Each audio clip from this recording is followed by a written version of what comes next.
નારીવંદન સપ્તાહની ઉજવણીના ભાગરૂપે વડોદરાની મદદનીશ નિયામક રોજગાર કચેરી તથા મહિલા અને બાળ અધિકારીની કચેરીના સંયુક્ત ઉપક્રમે મહિલાઓ માટે રોજગાર ભરતી મેળો યોજવામાં આવ્યો હતો।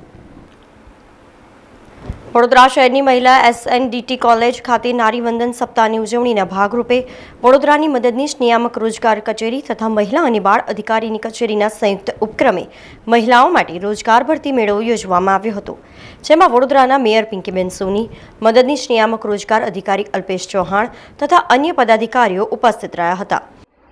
નારી અને બાળ વિકાસ વિભાગ સરકારશ્રીનો આ વિભાગ અને વડોદરા શહેરમાં doctor Thakorbhai Patel girls college આ બંનેના સંયુક્ત ઉપક્રમે આજરોજ નારીવંદન કાર્યક્રમનું આયોજન કરવામાં આવ્યું હતું અને આજના દિવસે સ્વાવલંબન દિવસ, નારી સ્વાવલંબન દિવસ અને સ્વરોજગારી દિવસનું લગભગ 1 ઓગસ્ટથી 8મી ઓગસ્ટ સુધી એટલે કે એક અઠવાડિયા સુધી ચાલતા નારીવંદન મહોત્સવના કાર્યક્રમનું આજે મુખ્ય સ્વરોજગાર અને સ્વાવલંબનનો મુખ્ય વિષય હતો। આજરોજ એ અન્વયે લગભગ વડોદરા શહેર અને વડોદરા શહેરની આસપાસમાંથી 9 થી 15 જેટલી અલગ અલગ કંપનીઓ દ્વારા લગભગ અહીં અભ્યાસ કરતી 500 જેટલી વિદ્યાર્થીનીઓને આજે રિક્રુટમેન્ટ એટલે કે નોકરી આપનાર છે। હું ખૂબ અભિનંદન આપું છું। વંદન ઉત્સવ કાર્યક્રમ અંતર્ગત આજરોજ મદદનીશ નિયામક રોજગારની કચેરી અને મહિલા બાળની કચેરી દ્વારા આજ SNDT કોલેજ આકોટા ખાતે ખાસ મહિલાઓ માટે રોજગાર ભરતી મેળાનું આયોજન કરેલ છે। આજના ભરતી મેળામાં લગભગ 12 જેટલી કંપનીઓ દ્વારા 500 જેટલી વેકન્સી માટે આજના ભરતી મેળાનું આયોજન કર્યું છે। આજના ભરતી મેળા મુખ્યત્વે અનુબંધમ, NCS નામ નોંધણી તેમજ વિદેશ રોજગાર માટે પણ ઉમેદવારોને ગાઈડન્સ આપવામાં આવી રહ્યું છે। આ ભરતી મેળામાં શહેર જિલ્લાની 12 કંપનીના અધિકારીઓ ઉપસ્થિત રહ્યા હતા અને કંપનીની જરૂરિયાત મુજબ યોગ્ય મહિલા ઉમેદવારોની પ્રાથમિક પસંદગી કરી હતી। આ મેળા દરમિયાન રોજગાર કચેરીના કાઉન્સિલર દ્વારા મહિલા ઉમેદવારોને સ્વરોજગાર લોન સહાય તેમજ ફ્રી વોકેશનલ તાલીમ કોર્સ, વિદેશ રોજગાર અને શિક્ષણ તેમજ સેફ લીગલ માઇગ્રેશન અંગે માર્ગદર્શન આપવામાં આવ્યું હતું। તેમજ રોજગાર કચેરી દ્વારા રોજગારલક્ષી ઓનલાઈન અનુબંધમ પોર્ટલ પર 75 જેટલા ઉમેદવારોના નામ નોંધણી કરવામાં આવી હતી।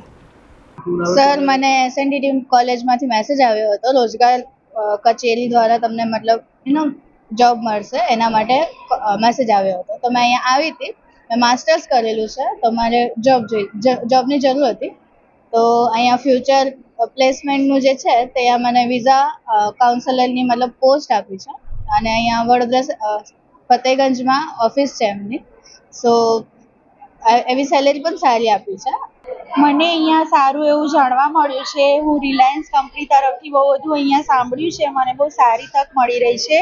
આ મારું પહેલું ઇન્ટરવ્યૂ છે, આમાં મારું સિલેક્શન થઈ ગયું છે અને મને સેલેરી બી 15 થી 17 સુધીના વાત થઈ ગઈ છે। બહુ સારું એવું છે, પરફોર્મન્સ સારું છે અને મેં આ ભરતી ન્યૂઝપેપરમાં જોઈને આવી છું। મને અહીંયા સારું એવું જાણવા મળ્યું છે, આગળ વધવાની તક મળી છે।